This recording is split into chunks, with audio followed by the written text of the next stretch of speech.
Welcome sa Tinig ng Bayan! Boses ng masa para sa masa! Kung gusto mong marinig ang totoo, like, share at subscribe ka na!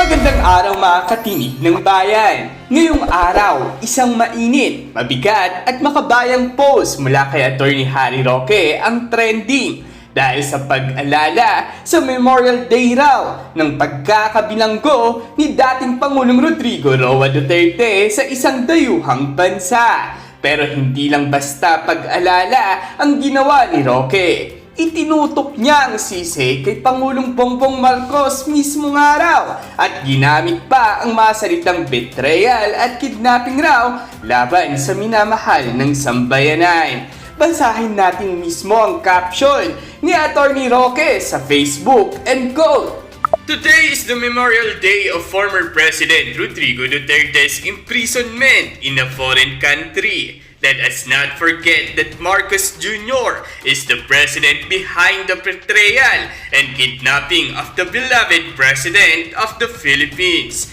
That's part of history now that can't be erased. So let's remember the words of Miss Hanilet Avancenia. Let's plant in our minds and hearts to our future children and grandchildren. Never another Marcos." Boom! Isang pasabog na historical framing kung saan sinasabi niyang bahagi na raw ito ng kasaysayan at hindi na mabubura. Ibig sabihin, may panawagan ng accountability, justice, at collective memory, lalo na sa kabataan. Unang-una, hindi na ito ordinaryong political opinion lang. Isa itong aktibong pagrereklamo na sa kasalukuyang presidente. At ikalawa, may tawag pa raw ito sa betrayal ng isang dating kaalyado. Ang masakit dito, ayon sa tono ni Roque, parang hindi lang basta political tension, kundi personal at pambansang pagkakanulo. At hindi rin siya mag-isa. Ang mensaheng ito ay sinamahan pa ng pahayag ni Ms. Hanilet Avancenia, "Never another Marcos."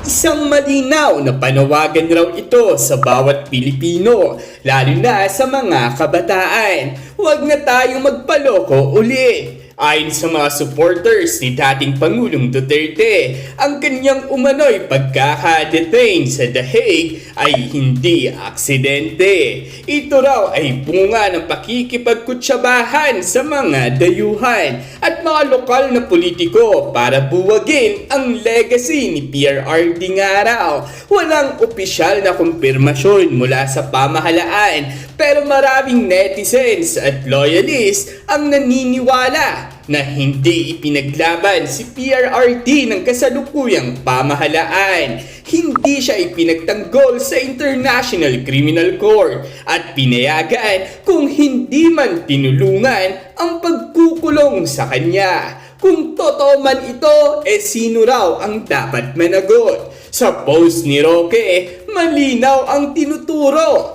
Marcos Jr. is the president behind the betrayal. Sa mga komento sa post, makikita ang galit at hinanakit ng mga pro-Duterte supporters. Hindi ka nag-iisa, PRRD. Dalangin naming makabalik ka. Tama ka, Spox Harry. Ang kasaysayan hindi pwedeng burahin. Never again to Marcos. Ay, oo nga pala. Dahil sa kanya, ang dating Pangulo natin ay nakakulong. Makikita mo, hindi lang ito rant. Ito ay kolektibong pagluwal ng sama ng loob. At ang nakatindig dito bilang tagapagsalita ay si Atty. Roque na dati ring nasa palasyo.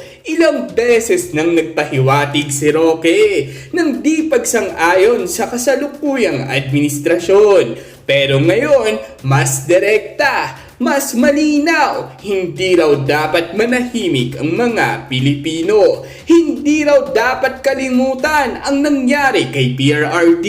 At higit sa lahat, dapat daw alalahanin ng bawat Pilipino, never another Marcos. At tandaan, hindi si Roque lang ang nagsasabi nito. Galing din mismo kay Miss Hanilet Avancenia, long-time partner ni PRRT ang pahayag. Kaya mga katinig ng bayan, habang ang iba ay abala sa mga pansariling interes, may mga tulad ni Atty.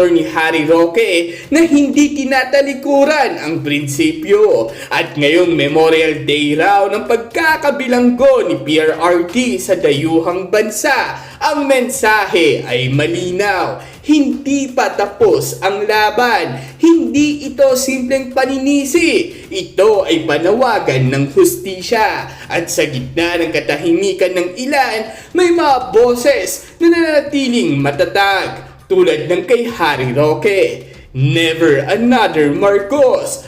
Bring PRRT home. Comment down below, like and share kung nagustuhan nyo ang usapan natin ngayon. At huwag kalimutang mag-subscribe sa Tinig ng Bayan, kung saan ang boses mo ay mahalaga.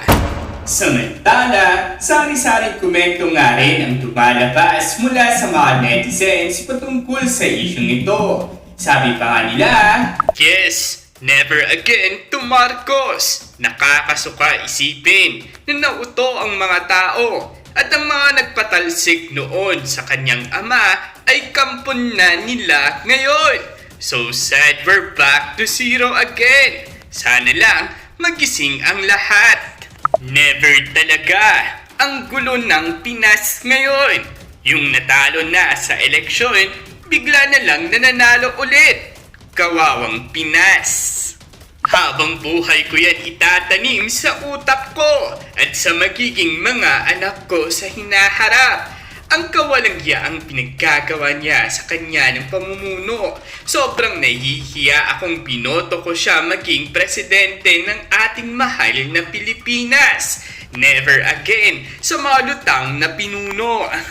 Muli, ang mga opinyong ito ay paawang galing sa mga netizens at hindi nangangahulugang opisyal na pananaw ng ating programa. Layunin natin ilahad ang kabuuan ng pulso ng bayan. At dyan nagtatapos ang usapan natin ngayon. Kung may gusto kang idagdag o reaksyon, i-comment mo lang sa baba. Boses mo'y mahalaga. Huwag kalimutang i-like, share, at subscribe para sama-sama nating palakasin ang tinig ng bayan. Hanggang sa susunod, tandaan, ang may alam, may laban! Awesome!